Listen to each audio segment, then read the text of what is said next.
学生囡仔逐当拢爱做体适能的测验哦，也毋过伫高中哦，只有一种测验，就是查甫学生走800公尺，查甫学生是走1600公尺。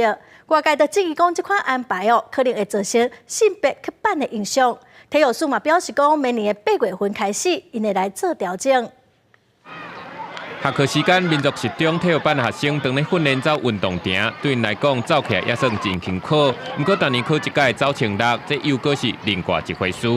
国一的时候很累，然后国二的时候更累，然后国三的时候就还好。我是觉得就是体力上还可以再加强。走运动场，查甫爱走1600，有的是走到强要踢腿，嘛可能造成运动伤害。而且查甫会干那走800，高中老师就讲，难免有查甫学生会来问，为什么查甫咧走就差2倍？它应该是要以体能为主，那男女的性别的部分，应该是在跑步的部分，应该是不会有很明显的一个差异。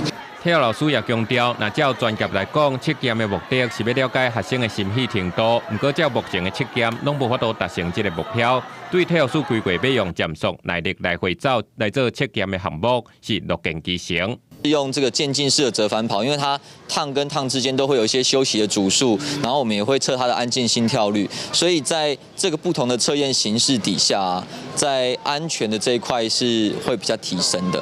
体育署表示，因对2020年就开始咧收集资料，打拍算2024年8月初开始，要用来回走来测验心肺耐力。另外，筋膜力甲筋耐力，嘛要改较安全的梯倒钢板来取代目前的梯倒连腰坐起来姿势。同款是按明年的8月初1开始施行。记者综合报道。